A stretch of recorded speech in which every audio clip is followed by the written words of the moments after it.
Good day, grade 12 learners. Welcome to today's history lesson. My name is Mr. Grant Dixon.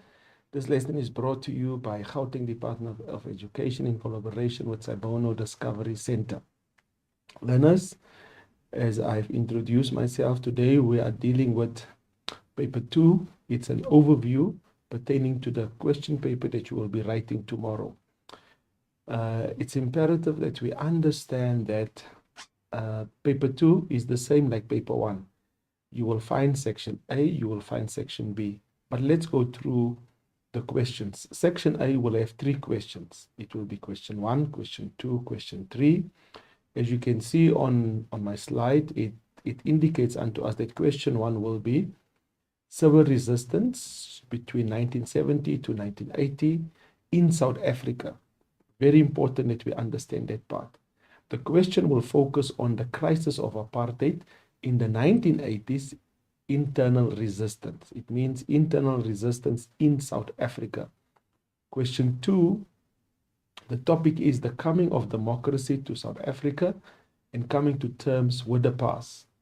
And the question focus here will be the Truth and Reconciliation Commission. I know that a lot of you are familiar with the term TRC. T, Truth, R, Reconciliation, C, Commission. Question 3. Question 3, the topic is the end of the Cold War and a new world order in 1989 to the present age. So please take note, learners, that this question talks about to the present age. It means what is happening currently. The question focus here is what we call globalization. When we move over to section B, the first question there will be question 4. Question 4 will be civil resistance, 1970 to 1980. Please take note, in South Africa, the question focus here is the challenge of Black consciousness to the apartheid state at large. So this question is known as BCM, or the essay for Steve Biko, basically. So this will be question 4. Question 5 will be the coming of democracy to South Africa and coming to terms with the past. The focus here is negotiating settlement and the government of national unity. This question has got a nickname also, which we call Road to Democracy at Large also. Some people call it the Mandela essay also. It's got different names. Others call it the CODESA essay, but this is question 5 that will come in tomorrow's paper. Then let's go to question 3. Question 3 talks about the end of the Cold War and a new world order. The question focus here is the end of the Cold War and the events of 1989. This question is also renowned as Gorbachev's reforms, how it influenced politics in South Africa. So this is particular now the structure, how does the question paper will be set out. Section A, question 1, question 2, question 3. Section B, question 4, question 5, question 6. So learners, this is what you need to know for tomorrow, but we will go into detail as we continue with our lesson today. Now, very important that we follow the instructions thoroughly. The instructions are quite simple. I'm starting by number 4. Take note, number 4 will be the same as it is on the screen right now. Number 4 it reads as follows. It says, answer 3 questions as follows. At least one must be a source-based question and at least one must be an essay question. Then 4.2, the third question may be either a source-based question or an essay question. So now we can see they are saying that we need to answer 3 questions. So you can answer 2 source-based questions, 1 essay. Or you can answer 2 essay questions, 1 source-based. Please take note, learners, that you need to number your answers correctly at the same time also. Because you are answering 3 questions, it means now you are advised to spend 1 hour per question. Because you are doing 3 questions, it means you will have to spend 1 hour per question. So this is just the basic instructions that you need to know for tomorrow's paper, that you must answer 2 source-based, 1 essay, or you answer 2 essays, 1 source-based. Please, learners, do not forget that. Then before we start moving into the content, let's quickly go to the skills, how you should answer the question paper at large also. We will be looking at the cognitive levels. Now, there are 3 cognitive levels. The cognitive levels are only utilized for question 1, question 2, question 3. Take note. Only for question 1, 2, and 3 are we using the cognitive levels. Let's look at the first cognitive levels and the historical skills that goes with it. Level 1. Level 1 means extraction evidence from the source. It means defining historical concepts. So you will have to extract, remove information from the source. So it means all your answers they are where? In the source, basically. Now, what is the mark allocation? The mark allocation is 14 marks. And what is the weighting? 30%. Then let's move over to level 2 questions. Level 2 questions means interpretation of evidence from sources. You must explain information gathered from the sources, analyze evidence from the sources. So clearly, learners, here, when we talk about interpretation, it means you must read the source thoroughly through, and you must have background knowledge how to answer these questions. The mark allocation here is 20 marks, and the weighting is 40%. Level 3. Level 3 questions talks about interpret, evaluate evidence from the sources, engage with sources, usefulness, if the source is reliable, bias, limitations. Then you will also need to look at compare, contrast, interpretation, and perspectives. Now, what is not added on the screen here is the paragraph question. Learners, as you can see on the screen, level 1 is 14 marks, meaning that no learner is supposed to get less than 14 marks because all those 14 marks are in the source, basically, but the concept is not in the source. So it means now you need to know your concepts. Now, learners at level 1, they say define the concept. At level 2, they say explain the concept. So there's a difference between define and explain, although you talk in detail what is the source, because they will say define the concept according to the topic that you are dealing with. And then they will say explain the concept in your own words. So there's a difference between the two. So we need to understand that when we answer the question paper tomorrow. But as long as you know question 1, there will be level 1 questions, level 2, and level 3 questions. Take note. It does not mean, learners, because section A is question 1, 2, and 3, that only question 1 will have level 1 questions, and only question 2 will have level 2 questions, and only question 3 will have question 3. No. In question 1, level 1 questions will be 14 marks. It means they will be spread across the question paper for question 1. Question 2, again, level 1, 2, and 3 will be spread across. So it means now question 3 comes along, there will be level 1, 2, and 3 questions. Take note, learners, the 3 cognitive levels are spread across question 1, question 2, and question 3. So it means now in all 3 questions, you will find level 1 questions, you will find level 2 questions, you will find level 3 questions. Now we will go more into detail how you should actually answer these level 1 questions, level 2 questions, level 3 questions.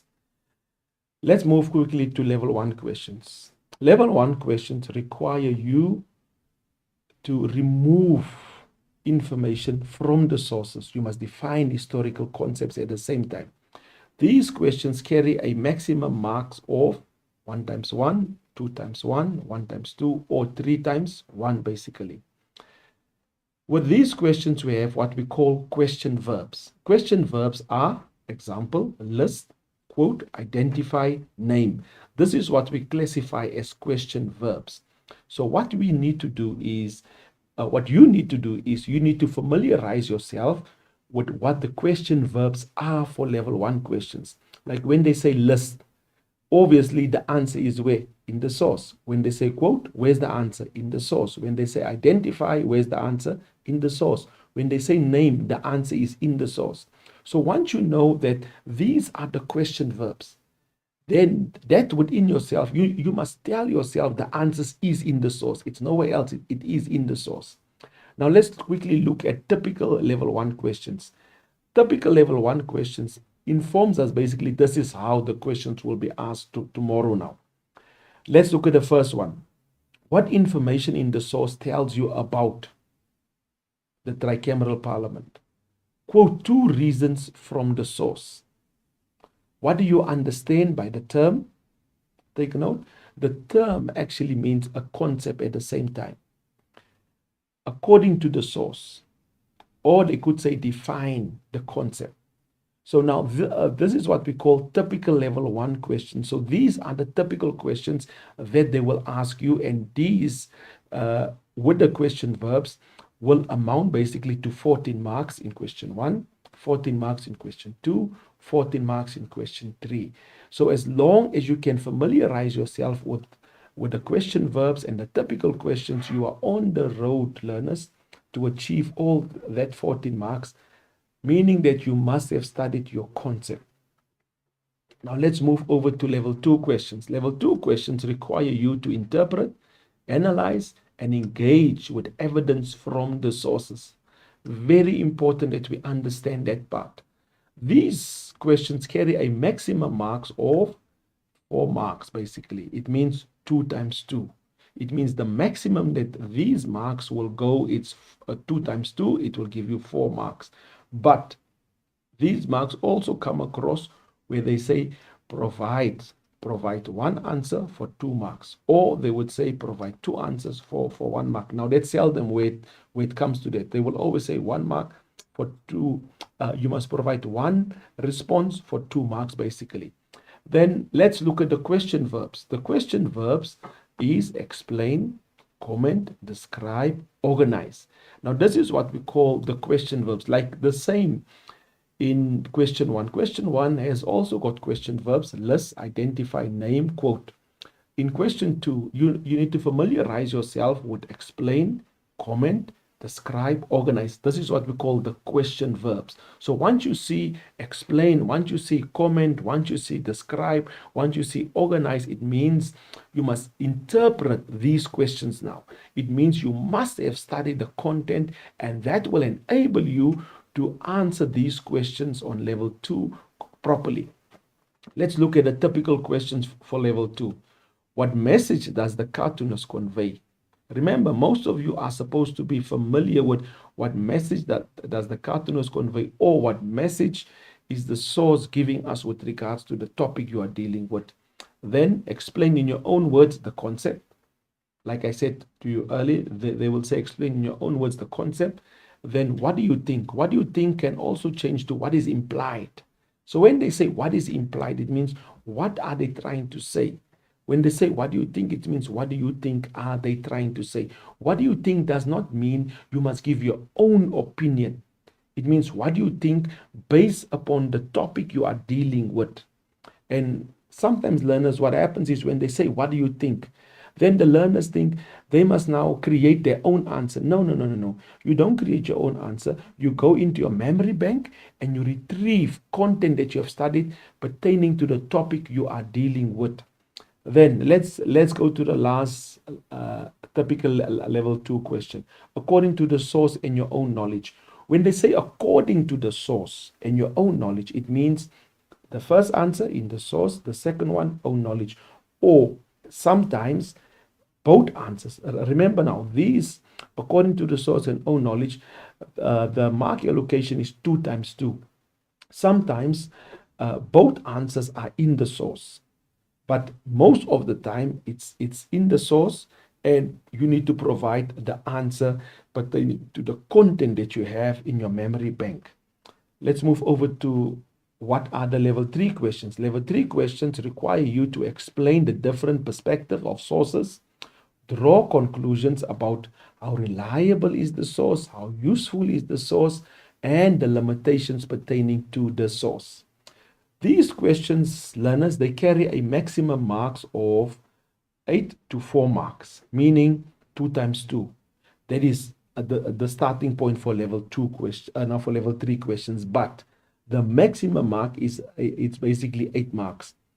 What are the question verbs that you will be confronted with? Compare, contrast, comment, or justify. So it means now you need to familiarize yourself once again with the question verbs that will guide you. Then you need to look at the typical questions. Explain to what extent the evidence in source 1A, compare the evidence in 1A, comment on the usefulness. Take note, comment on the usefulness could also be asked, explain the usefulness. Then how reliable is the source? Comment on the reliability of the source, the limitations of the source, and the paragraph question.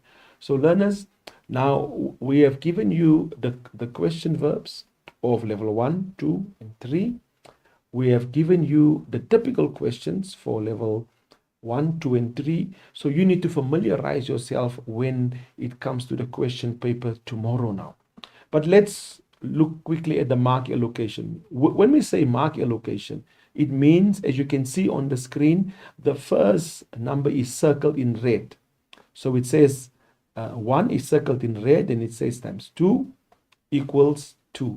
So the one that's circled, the first one that's circled, that is indicating unto us the amount of responses that you must provide.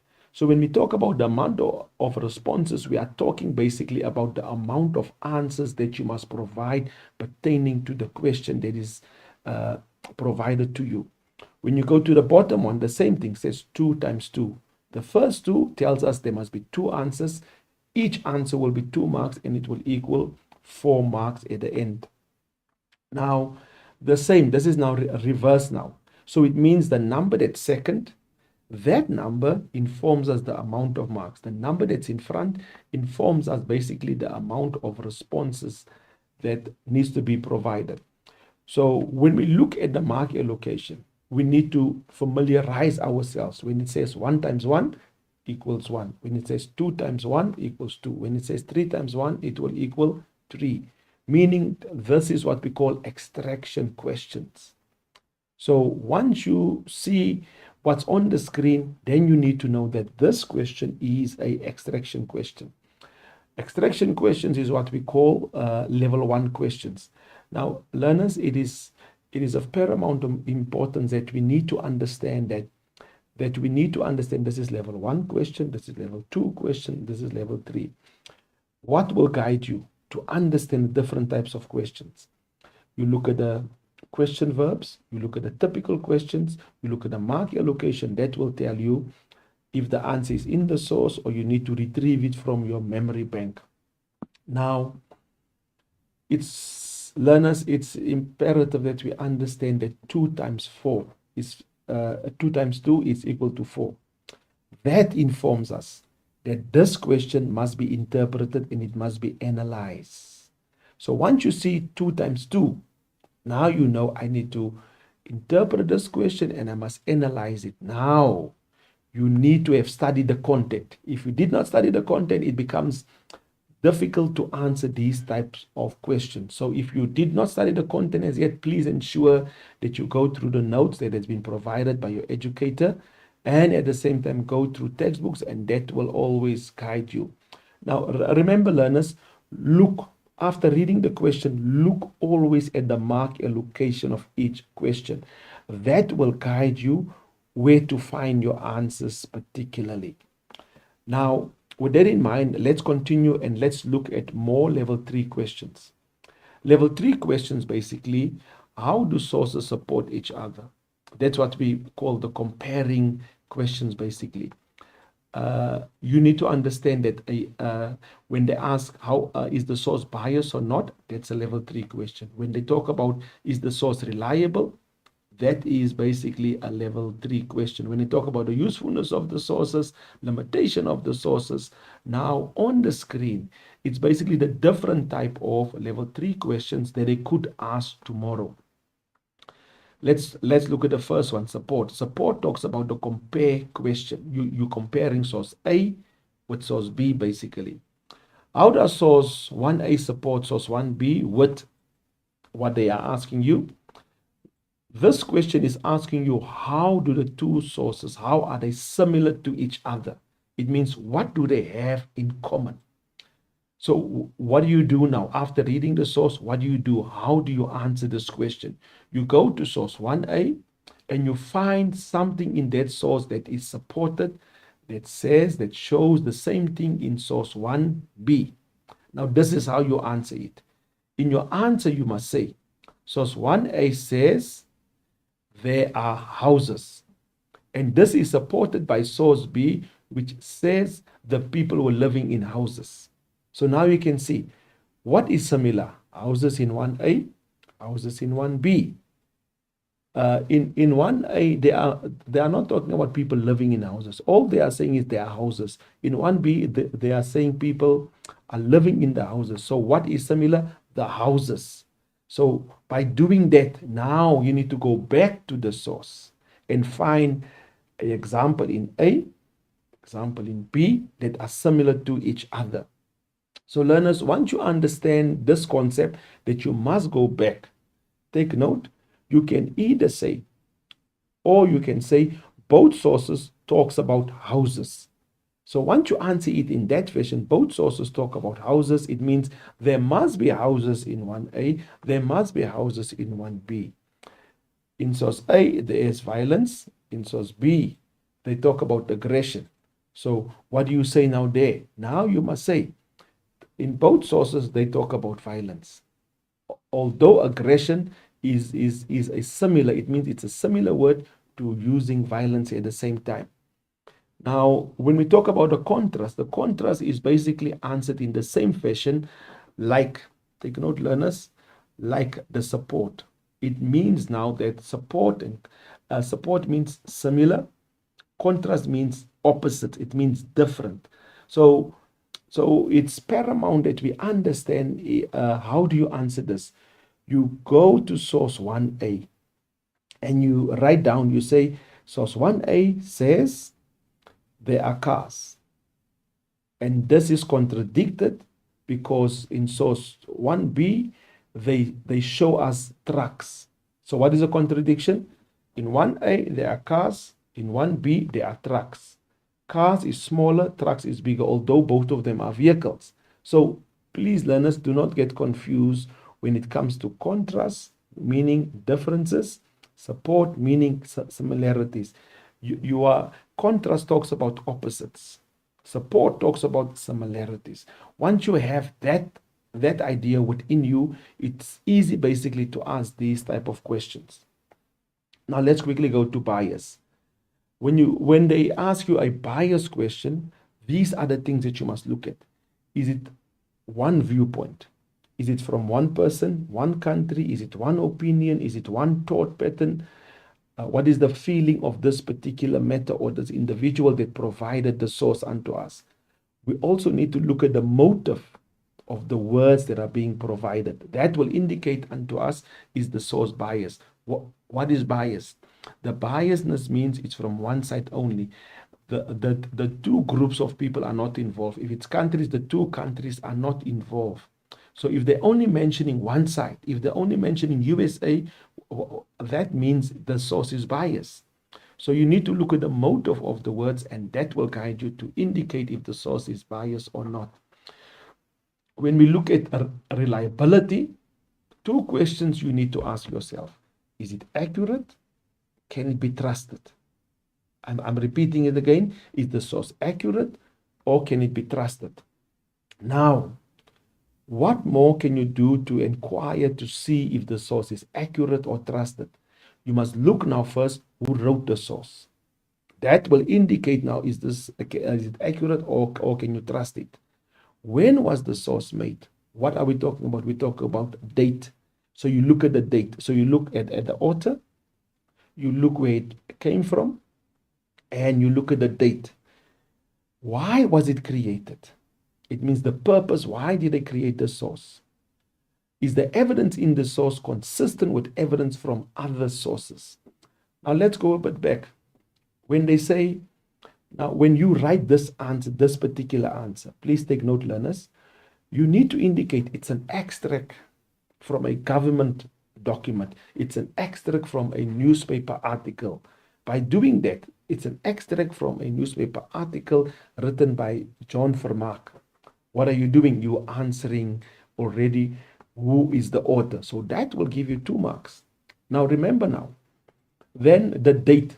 You cannot write down there's a date. No, no, no, no, no. You can't do that. You can't write down there's a date. What you need to do is you need to say it's an extract from a newspaper article dated 19 February 1981. You must write down the date. Look, learners, if you have provided already who's now where the document comes from, who's the author, and you give the date, not don't write down there's a date. You must indicate what is the date that's been provided to you. Now, most of these answers that I provided to you now, these answers are found in the caption, in the heading of the source when it comes to reliable. Now, you need to go now into the source and you need to retrieve information. What is the source telling us all about? Now, I'm just guiding you how you should answer this reliable question at large also. Then usefulness. Remember what I said to you earlier. I said to you earlier that usefulness is asked in 2 ways. Explain the usefulness, comment on usefulness. Now let me explain the usefulness. Explain the usefulness, you answer it in the same fashion as you answer reliability. Why do I say that? Because look at the first red wording. It says, how reliable is the source? Is it accurate? Does it mean what it says? Can it be corroborated? Is it supported by other sources who produce it? Now, isn't these the same questions that was asked by reliable? So when it says explain the usefulness of the source, you go to the caption, you go in the source, summarize, and that will provide you the 2 answers that you need. Now, learners, when it comes now to comment on the usefulness, take note, explain the usefulness, you answer the same like how reliable is the source. When it comes to comment on the usefulness of the source, you go into your source and you retrieve 2 answers from the source basically. And sometimes what's in the source, it's basically in the caption, in the heading of the source at large also. Now, learners, please take note. You must focus on the message of the source when it comes to this. So by summarizing the source, what are you doing? You're focusing on the message of the source. Now let's quickly go to limitations. Limitations. These kinds of questions, it point to the quality of the source basically. So you will be looking at things like, is the source biased? Is the source reliable? And this will then point you in a direction of whether the source will be useful or not. Take note, that will point you to the fact if the source is useful or not. For example, the source may be limited because it only presents one side. One side meaning it's biased basically. Or it may be limited because the source is not accurate or consistent with other sources. So that means the source is not reliable. So learners, this is now basically the 2 times 2 questions. It means now once you understand how to answer these source-based questions, you are on the right path basically. Now let's quickly move to the paragraph. The paragraph question is 8 marks. It is assessed holistically. We use a rubric because there are certain things that you need to understand. Why are there certain things? Because when they phrase the question, they say using information from the relevant sources and your own knowledge, write a paragraph of about 8, take note, 80 words, in brackets, 8 lines explaining the following. So now what happens here is that you need to understand carefully that you cannot write your paragraph in dot form. It must be in a paragraph. I will show you later how a paragraph should look like basically. Very important, when you answer a paragraph question, it is pertinent that you, when you start with 1A, you underline what's answering the key question. Take note, it's first the key question in bold. By now you are familiar. The key question is in bold, then it says question 1, or it says question 2, or it says question 3. You read the key question first, then you start reading the source. Now, as you read the source, you know what the key question is asking you, because the key question is your paragraph question basically. You underline, after underlining that what's answering the key question, you move to source 1B, you move to source 1C, you move to source 1D. By doing that, learners, you are actually saving yourself time to answer the paragraph question at large also. Learners, so what am I saying? Yes, the answers pertaining to the paragraph question, it is in the sources, but you cannot paraphrase. When I say paraphrase, it means you can't quote it exactly like that from the source. You must, learners, you must actually work around, retrieve the main information, and take note, you must also have own knowledge also, not only from the sources, but you must have own knowledge as such also. Now, learners, uh, I've been dealing with now with the source-based questions, how you should answer. Let's quickly move over to how you should answer a essay question at large. Now, what are the requirements for any essay question? Take note, learners, you must take a stance. That's basically in the first paragraph. And thereafter, there must be a line of argument pertaining to the stance that you have taken in the first paragraph. Now, that I will explain to you in detail as we go along. The line of argument must always be supported by relevant historical evidence. Now, learners, some learners, what they do is they write down the source. And when they write down the source, that's not an answer, because remember now, the source-based questions has got nothing to do with the essay questions. So refrain from writing down the sources as your answer. You must, learners, you must study the essays. You must study the essays. If you don't know the essays, it becomes difficult to answer your essay questions at large, basically. And this is why we say there must be a line of argument supported by historical evidence, not from your own understanding, not from the source itself also. So once you have that, you need to bear in mind it must be chronological. So like we talk about chronological, it's 1, 2, 3, 4, 5. It is not 5, 2, 1, 0. No, no, no, no, no. That's not chronological. Chronological means 1, 2, 3, 4, 5. It must follow. It must follow within its line. Remember, learners, this subject is called history. It means it is someone's story that we are writing down. So it means it must have a line of argument. It must be in chronological order. Why? Because it's someone's story that you are telling unto us, basically. Then the question 4, question 5, question 6. Take note now, learners. Question 4, question 5, question 6. There's 3 ways how the questions will be phrased to you tomorrow. It will, listen, learners, this is not the order it will be for tomorrow's paper. These are only provided for presentation purposes. The first one on the screen says critically discuss. So your stance is approve, disapprove. The second one is, do you agree with the above statement? You will write now agree or disagree. The last one is explain to what extent. You will say to a less or to a greater extent. Some learners, when it comes to a greater extent, they say to a larger extent. So that's fine. It's acceptable because we understand what you are trying to say.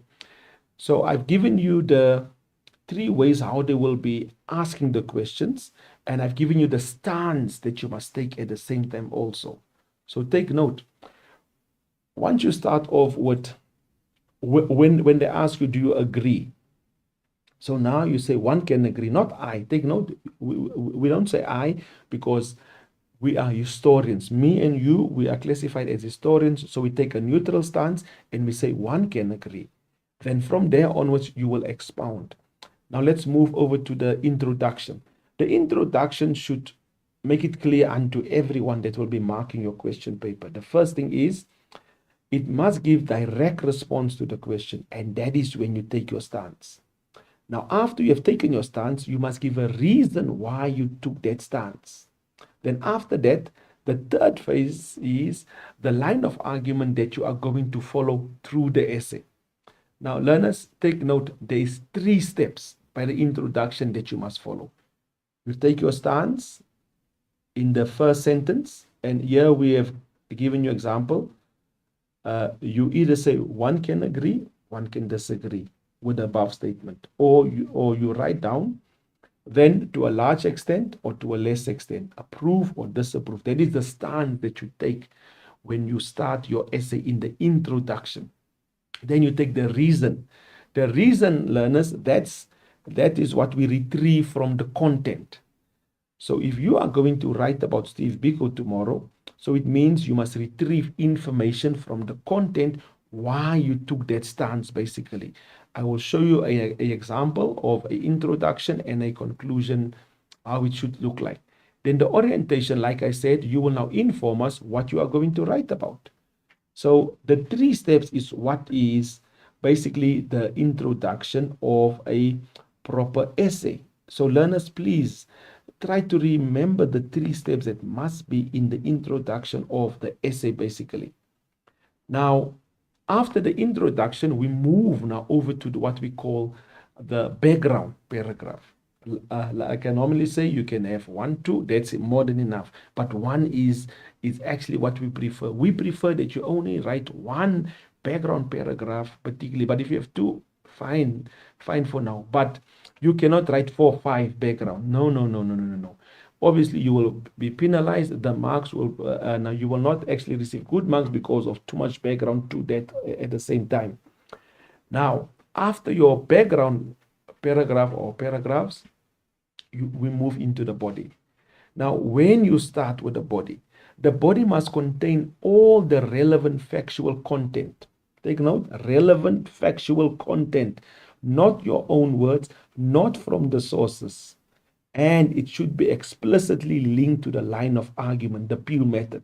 So when you start the content, all the paragraphs must have the Peel method. We'll talk about the Peel method now. Once again, it must be chronological. It must be in a coherent manner. It must display good synthesis of information, basically. It must give examples to reinforce the stance that you have taken. Now let's quickly look at the Peel method. What is the Peel method basically? The Peel method is, the P stands for point. It means the opening sentence of your paragraph. That must be made clear. Very important that we understand that part. So the first point that you are making in the content, it must be clear. I am talking about the aims of Steve Biko. Now you explain what are the aims of BCM basically. Then you give an example of the aims. Now take note. The example, it could be 1, 2, 3, 4. So you give example of the aims. Now you link it now back to the question that they ask you. Basically, if the question indicates unto you that BCM transformed the lives of Black people in South Africa, do you agree with the above statement? Obviously, now you will say one can agree. So now when it comes to the content now, and we have seen this numerous times, learners write the same linkage at the end of each paragraph. Learners will say, we can see how the lives of Black people were changed. Now, learners, you need to link it according to the paragraph that you are writing to the question, basically. So what does it mean now? It means you need to know how to link it back to the question. So very important that we understand that part, that the Peel method is point, explain, evidence is the example, and you link it back to the question at large also. Learners, so what we did now, we basically spoke about section A, section B, the structure of the question paper. It will be section A, section B. Section A is the source-based questions pertaining question 1, 2, and 3. Then we said that in 1, 2, and 3, there will be 3 cognitive levels asked. Each question will be 50 marks. Again, question 1 will be 50. Question 2 will be 50 marks. Question 3 will be 50 marks. We indicated by the instructions that you cannot answer more than 2 source-based questions. You only answer 2 source-based, and you only answer, if you answer 2 source-based, it means you must only answer 1 essay. If you answer 2 essays, you must only answer 1 source-based. Then we spoke about please spend only 1 hour per question. Very important that you plan. Now your timing must be planned properly, because if there's no time management, most learners that don't manage their time properly run out of time with the history paper at large.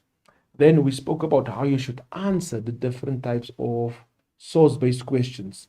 So what you should do is you should rewind the tape and listen to how you should answer the different types of source-based questions. Then we spoke about the different types of essay questions that will be provided. We spoke about the 3 steps in the introduction phase. We spoke about the content and the peel method. And now we just need to finalize what will be the conclusion. The conclusion, learners, you must end off your essay with words like, by summing up my essay, in conclusion, by ending my essay. You must indicate that you are ending your essay in the conclusion. Now, after that, learners, you go back to the reasons that you provided in the introduction, and the same reason that you provided in the introduction is what you can use again. Take note, what you can use again in your conclusion. So once you have dealt with that, take note. I have noticed that what learners do normally is they write a good introduction, good conclusion, but no content. Learners, the content is what we need. So you need to study the content at large. After studying the content, now you can write that excellent introduction, that excellent conclusion, and that will enable you to get 50 out of 50. Take note, if all the content is not there, you can't get 50 out of 50. So, remember now, learners, a story's got a start, it's got a middle, and it's got an end. So if some of the parts are missing, you can't get full marks. And learners need to understand that part. That some learners say, I know my essay, but they didn't study the content at large. So you need to study that in order to get full marks for your question. Learners, we'll go for a break. And when we come back, we will go into the different types of sources that you must answer. Thank you.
Welcome back, grade 12 learners, to today's history lesson.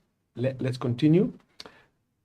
Like I ended off and I indicated to you that we dealt with the structure of the question paper for tomorrow.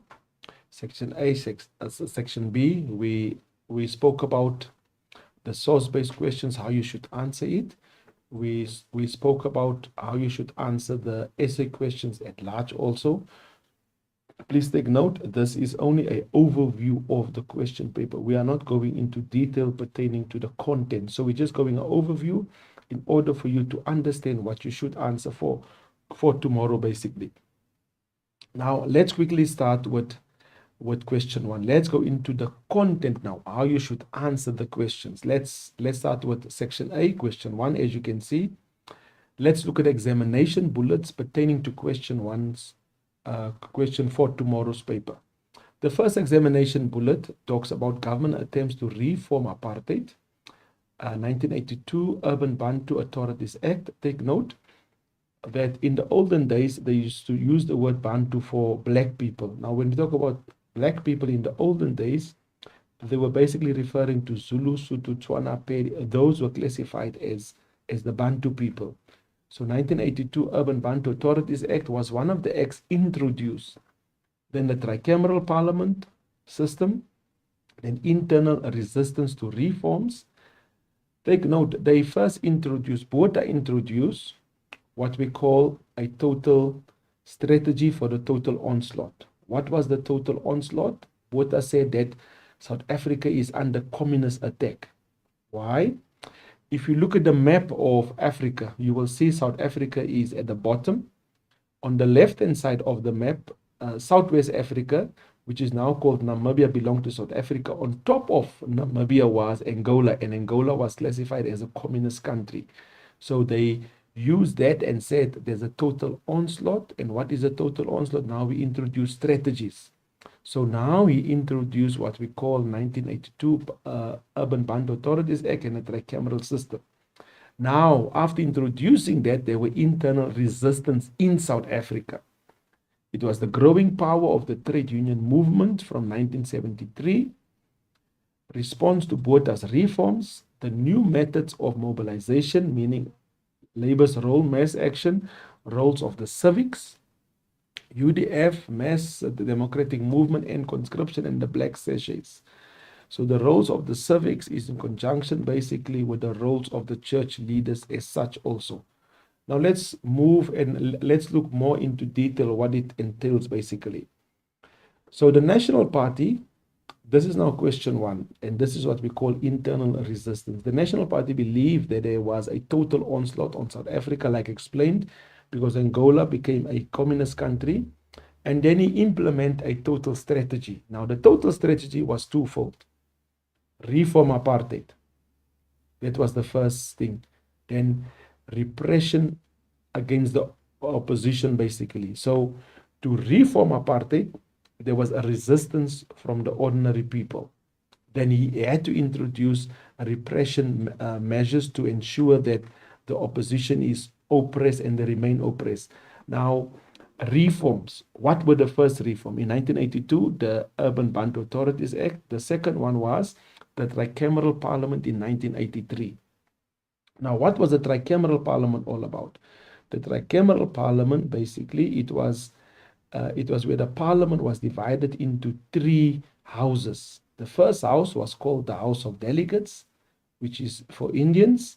The second one, House of Representation, meaning for coloreds. The last one was called House of Assembly for whites.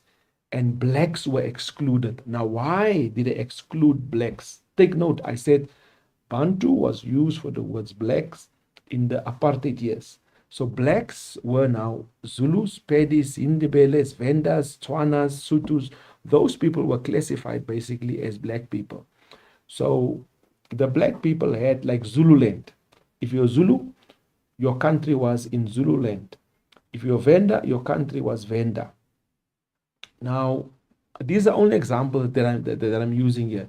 So the National Party believed that a Zulu must go vote in Zululand. A Zulu must have political rights in Zululand. In South Africa, take note, in basically 82, 87% of the country, that is now what they call South Africa, that was now for the House of Delegates, House of Representatives, and the House of Assemblies. So that was the tricameral parliament all about. Now, take note, learners, because Botha now introduced the tricameral parliament, there was resistance.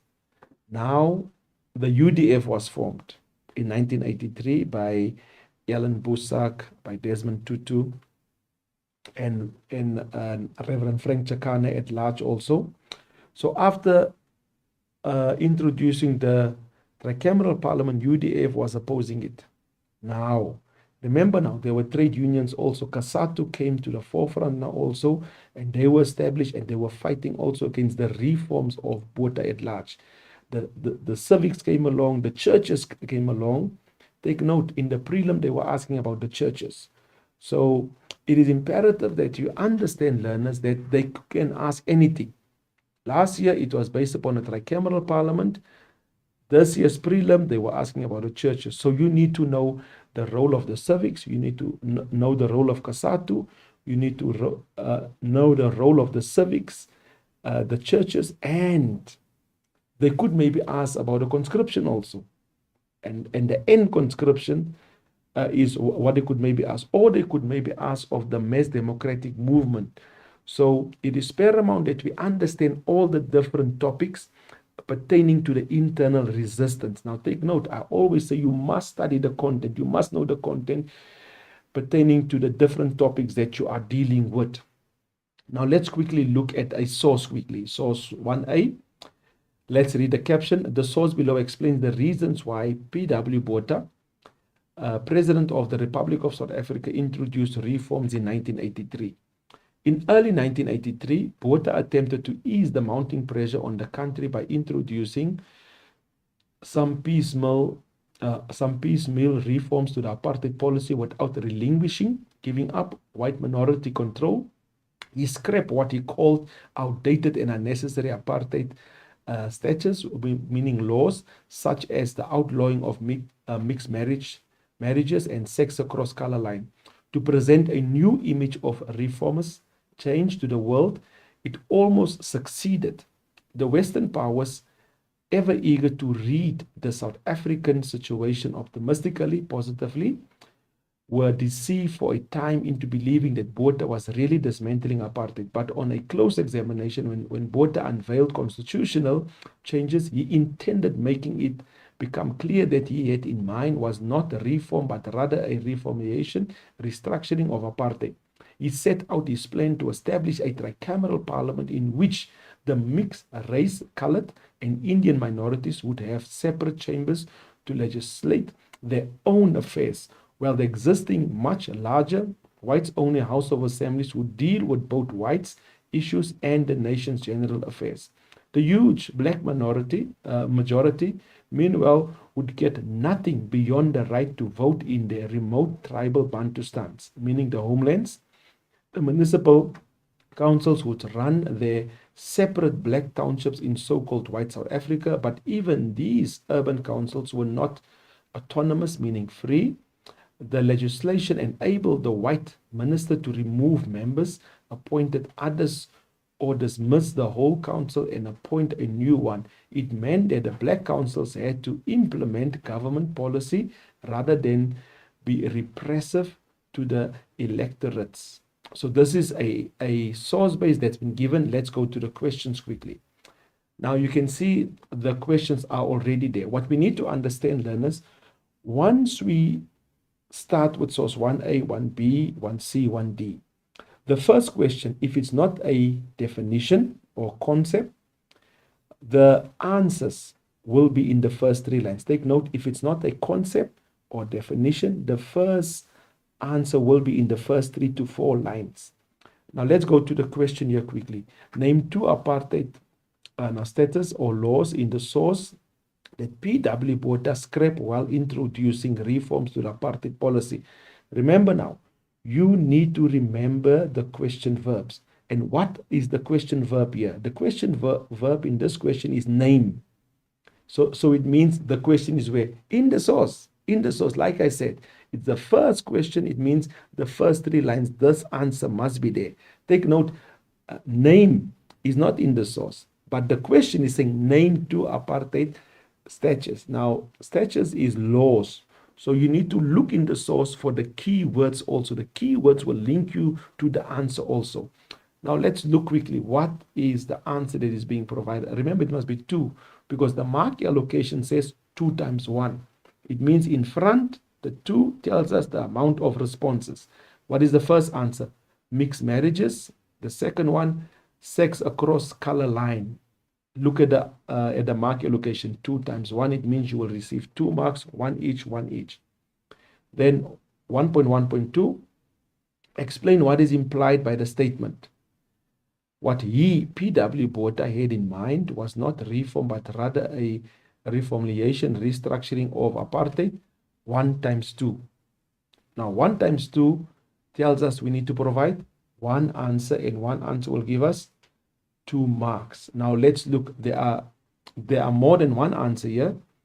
Let's go to the first one. First one is P.W. Botha's intention was not to dismantle apartheid, but to reinforce, revamp, renew, restructure it in a different way. By writing that first one, now take note, it says what is implied. Now, this answer, what is implied, it's not in the source. You must use your content knowledge. What is it trying to say pertaining to the topic? Now, let's look at the second answer. P.W. Botha's intention was to ensure that the white minority would retain their political power. Third answer, P.W. Botha wanted to create the impression that the minority groups were included in the power-sharing government. P.W. Botha's intended changes were cosmetic, as whites would still deal with white issues and also have a say over the majority issues. The last one, P.W. Botha wanted apartheid to look less discriminatory to the outside world, basically, and any other relevant means relating to the question being asked. Now, let's go to more questions to the same source. Define the term tricameral parliament in your own words. Remember now, define the term means it is not in the source. You must give the answer for that. Now, let's look at how do we define it. It says, remember, it says in your own words, not according to the topic. The tricameral parliament was a 3-chamber parliament for white, colored, and Indian representatives, while Africans were excluded. Take note, learners, when they ask you maybe tomorrow, what was the tricameral parliament all about? It was a 3-chamber parliament for whites, colored, and Indians, and Africans were excluded, basically. The tricameral parliament had 3 separate chambers where colored and Indian representatives were made to believe that they could oversee their own affairs, while whites dealt with the affairs of all. Now, this is what we classify as a definition in your own words, basically. Now, let's go to the next question.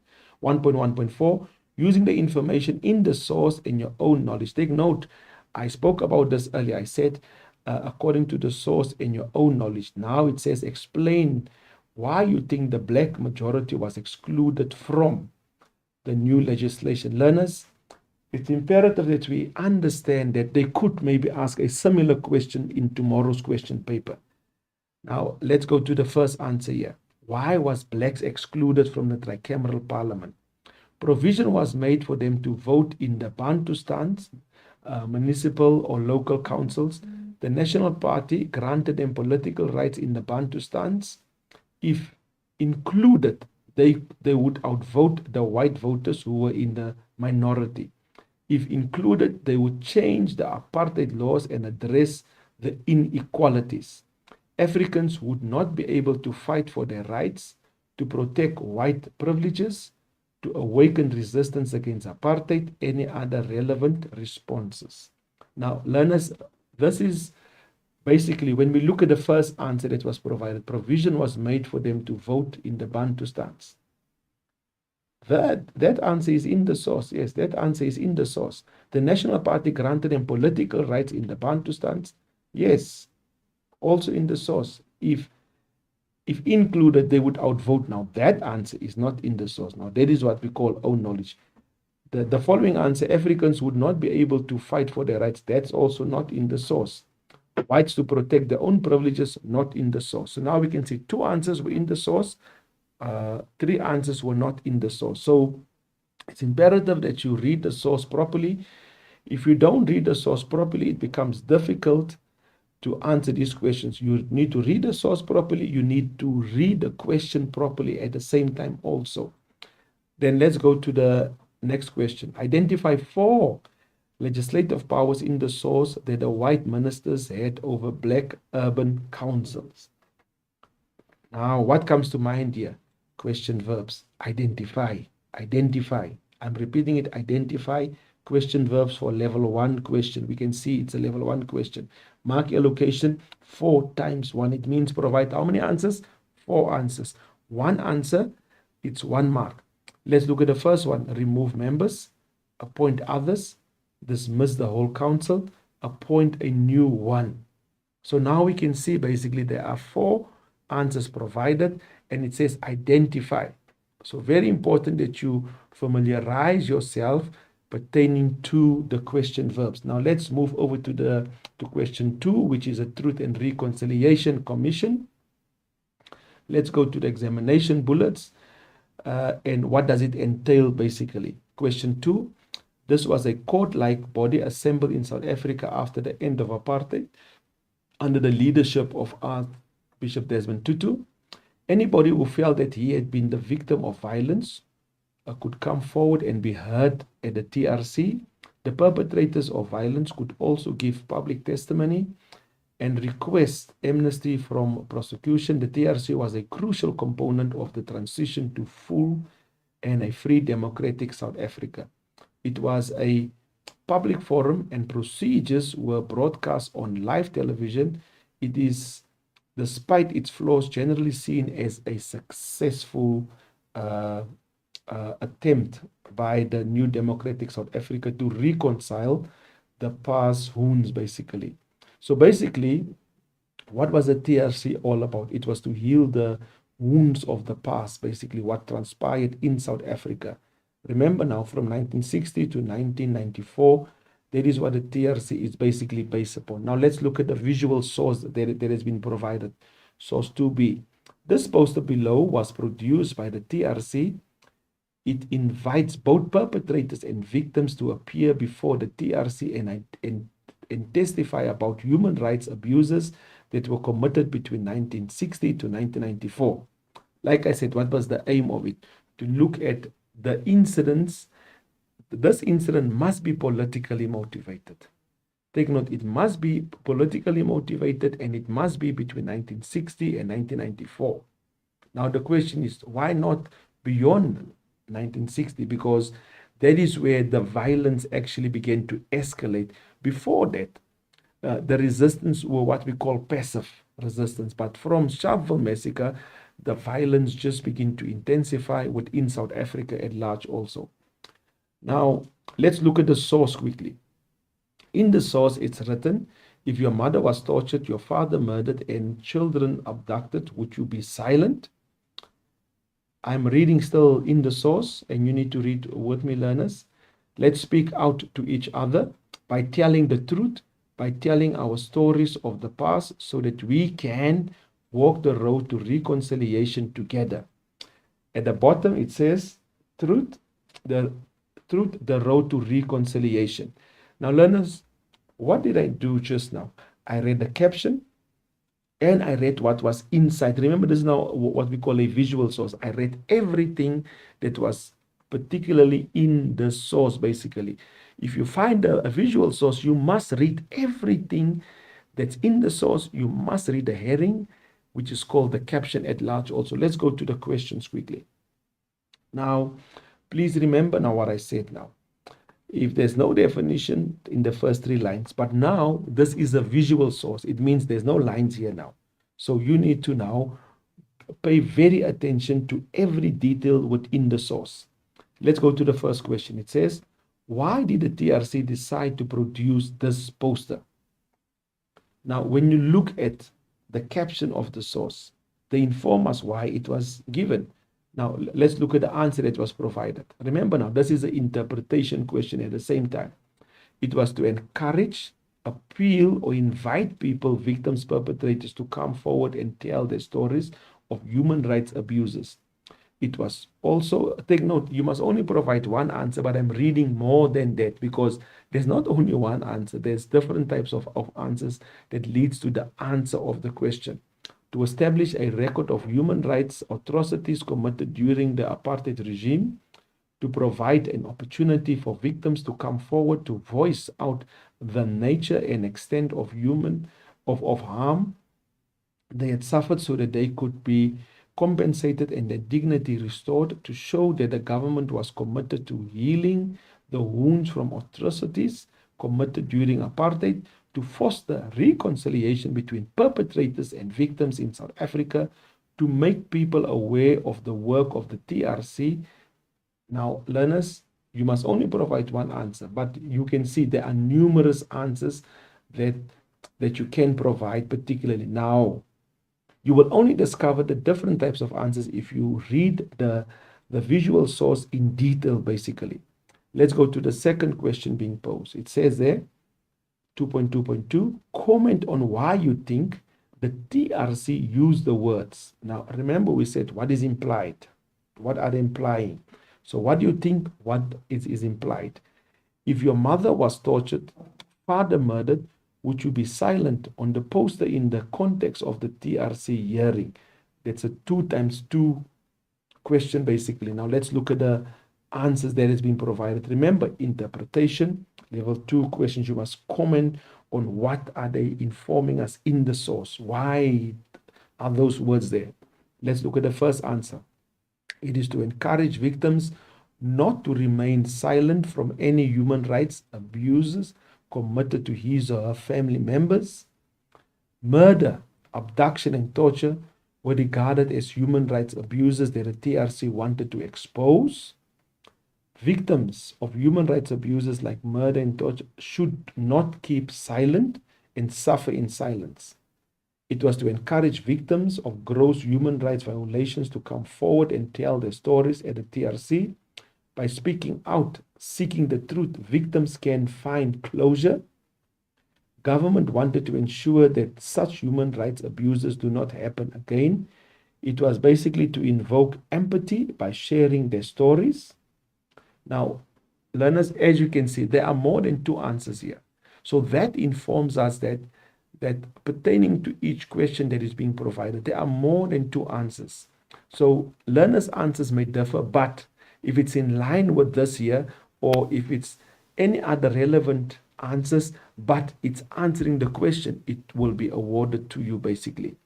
Now let's go to the next question.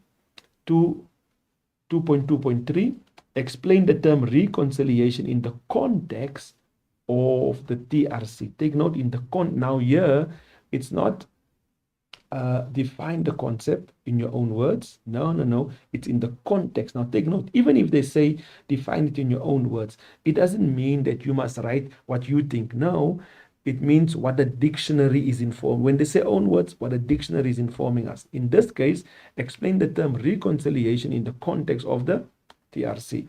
Now let's look at the answer that is being provided here. The state of affairs in which victims and perpetrators of human rights abuses would live in peace and harmony. It's a friendly relations, restoring or broken relationships between victims and perpetrators.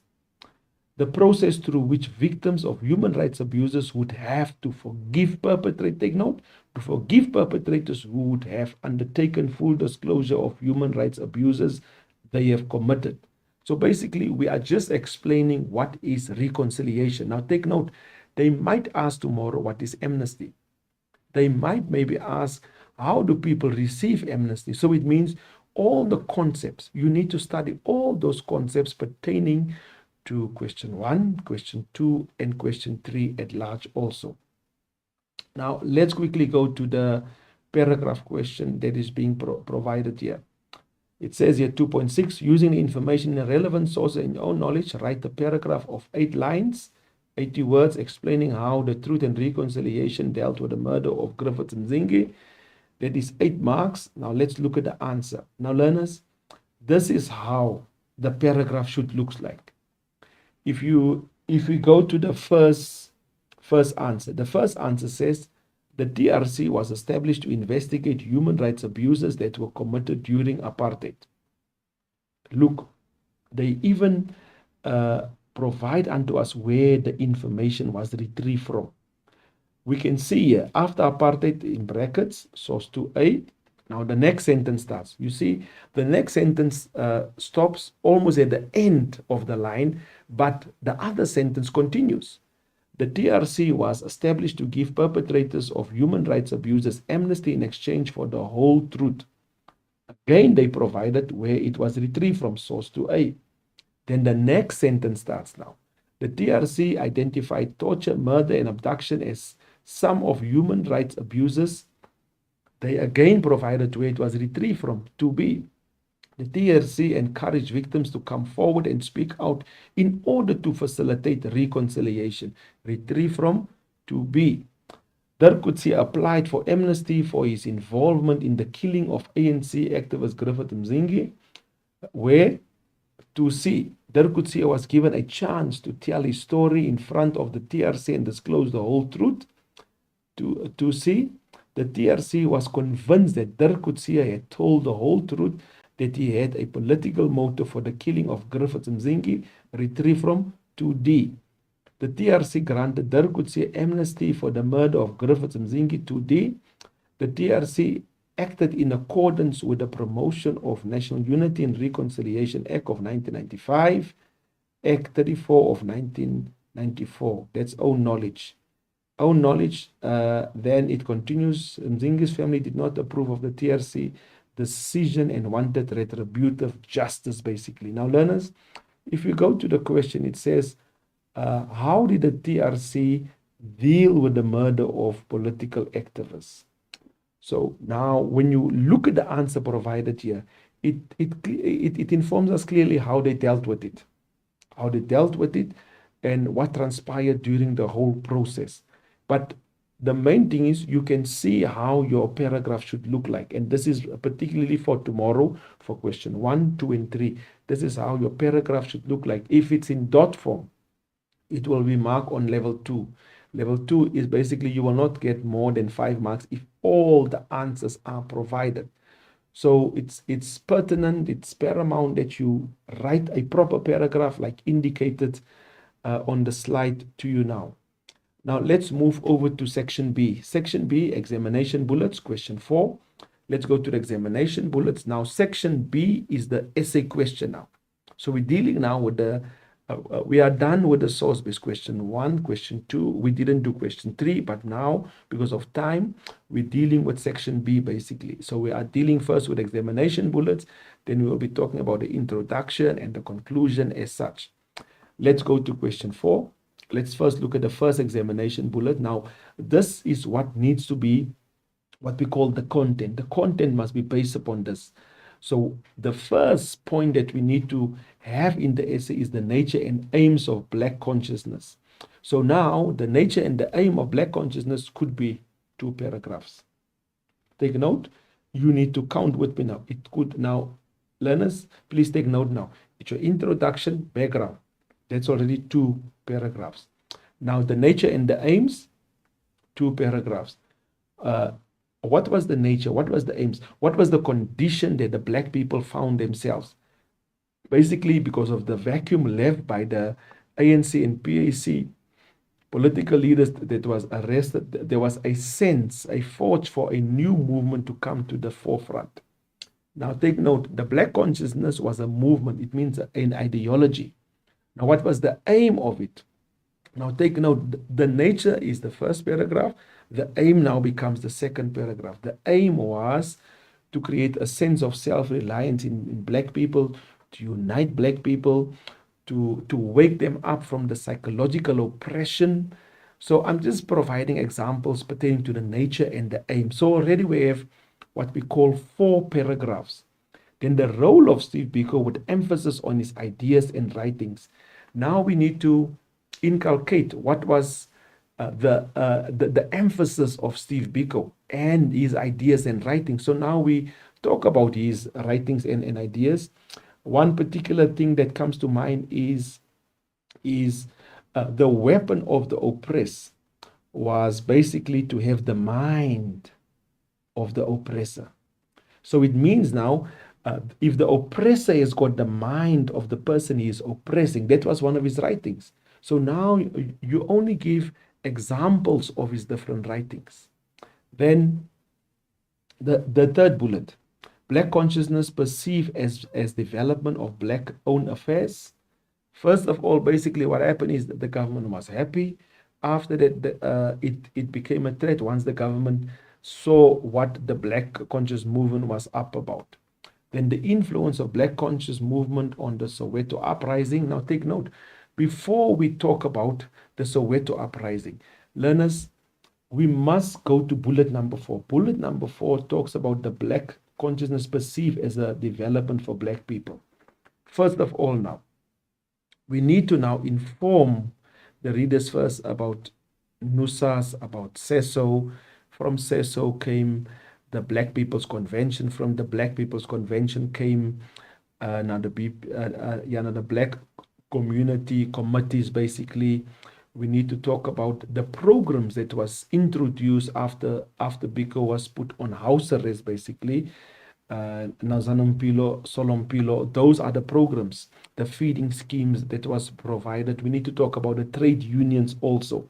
So that in itself, when I look at it nicely already, we're looking at about 6 to 7 paragraphs already, coming to bullet number 3 only.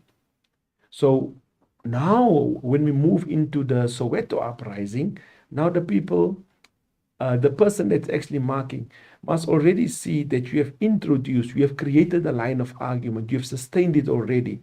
So now because of the Black People's Convention, that now led to organizations like SESAM. And from SESAM came the SRCs. So that now influenced the Soweto uprising. So now we can see from CESO, it moved down to the Black People's Convention. From the Black People's Convention, it moved down to SESAM. From SESAM to the SRCs. Now that will help us to explain basically how the Soweto uprising came to the forefront. Then the legacy left by Black consciousness. So learners, as I look at this essay, already I see basically you will write more than 3 pages because of the content that needs to be in this essay. Now remember now, you must take a stance. You must maintain the line of argument. It must be coherent and it must be chronological. It must have a start, middle, and an end, basically. Now, let's quickly look at the question itself. Now, I've posed, here's an example on the screen. It says, question 4, to what extent did Steve Biko and the Black consciousness ideology contribute to the 1976 student protest in Soweto? Support your line of argument using relevant evidence. Now take note of the 3 typical questions that could be asked. We use to what extent. Now let's go to the introduction, how your introduction should look like. To a greater extent, Steve Biko and the Black conscious movement contributed to the 1976 protest in Soweto, because that's what the question is asking. How did it contribute to the Soweto protest? Now, that is the stance that we took. We took a stance, we say to a greater extent. Then now we need to go to the second step, the reason. The reason is the BCM. Take note, because Black conscious movement has already been mentioned. You first mention the country, like South Africa. In the next time you mention again South Africa, you can use the abbreviation. So now in the reason, we use the abbreviation. IT. What is it? The BCM and Biko seeks to fill the Black community with a newfound pride in themselves, their efforts, their value systems, their culture, heritage, their religion, and their outlook to life. Then that now gives us the reason what contributed to the Soweto uprising. People were infused now. It means they had new ideologies, new idea about themselves as Black people. Now we go to the third step. The third step is in the next paragraphs. Take note, paragraphs. Why do we say paragraphs? Because you are not going to write one paragraph. So you can't say in the next paragraph. Or you could have said, the essay will be discussing how Steve Biko and the Black consciousness contributed to the 1976 protest in Soweto. Now, learners, this is just a brief example how your introduction should look like pertaining to the 3 steps that we spoke about in the first session. Now let's go to the conclusion now. Here's an example of the conclusion. In conclusion, take note, I said you must mention in conclusion by ending my essay. I indicated to a great extent how Biko and the Black consciousness ideology contributed to the 1976 protests in Soweto. Learners were influenced by CESO educators to stand up for their rights. The Black unity was instilled. Black students that resulted in the Soweto uprising protest. So now we have used some of the reasons from the introduction and we included it into the conclusion. By doing that, learners, I informed you by writing a proper introduction, by having one background. Learners sometimes the background only creates the line of argument. It tells us where we came from and where we are moving to, basically. So once we have that, now we come to the conclusion, and the conclusion, this is a example. We can see the conclusion is not a half a page long. No, we can see we only utilize about 3 sentences here, and that conclude the whole essay. It's a summary of the whole essay at large. Let's move quickly to question 5. Question 5, basically, it's the road to democracy. The road to democracy actually leads, basically, it's the beginning of the negotiating process. Now take note, you have your introduction, you have your background essay.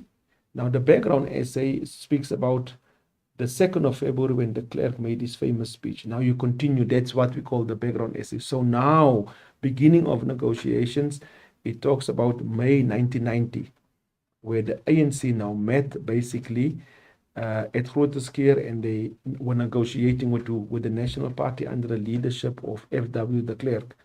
Now, when we talk about the negotiations at Groote Schuur, you must say who was involved, first of all. You must mention what did they discuss and what was the outcome. The outcome means they signed the Groote Schuur Minute. So that's pertinent that you write that. Who was involved? What did they discuss? What was the outcome? Then after Groote Schuur, there was violence in Sebokeng. So you mentioned that. Then after that, we talk now about, basically what we talk about is the Pretoria Minute. Who was involved? What did they discuss? What was the outcome? That is still part of the beginning of the negotiations. Then we move into now, in December now, 1991, where we talk about CODESA 1. Who was involved? The amount of people that was involved, or the political party that was involved. What did they discuss? What was the outcome? They signed the declaration of intent. Then we move now, take note, the negotiations is still continuing. So de Klerk had to negotiate with the white people, and what did he do? He called a white-only referendum. Take note, Groote Schuur Minute, Pretoria Minute, CODESA 1, declaration intent, now the white-only referendum. Now you ask yourself, who was involved? What, why, and what was the outcome, basically? So now, once you have that in mind, it was only for the white people because they were the only people involved, and de Klerk was the one that asked the question. Then, take note, learners. Then, what was the topic? What was the question? Must you continue with the negotiating process? What was the outcome? 68% of the whites voted yes. Thereafter, we move into CODESA 2 now. So after moving into CODESA 2, because of the ongoing violence, CODESA 2 now was classified basically as a failure. Why? Because the ANC walked out of CODESA 2. So all I'm doing is I'm just giving you an overview what should be there. Then after the ANC went out, introducing an Operation Rolling Mass Action. Take note, learners. Then they talk about the Bishu massacre. Then they talk about the Boipatong massacre. Then, take note, the negotiations, the breakdown is still there. We're talking about the breakdown now. So the breakdown happened after CODESA 2. So after CODESA 2, Bishu massacre, Boipatong massacre. Then secret negotiations between Cyril Ramaphosa, our current president, and Rolf Meyer. What did they talk about? It was basically how to reach an agreement basically on the power sharing in South Africa. At the same time, learners, What was the outcome? They signed the record of they came to the record of understanding that was signed only later afterwards. Then the sunset clause introduced by Joe Slovo. So you need to talk who introduced it, why was it introduced, what was the outcome. Then we move into now the violent part now.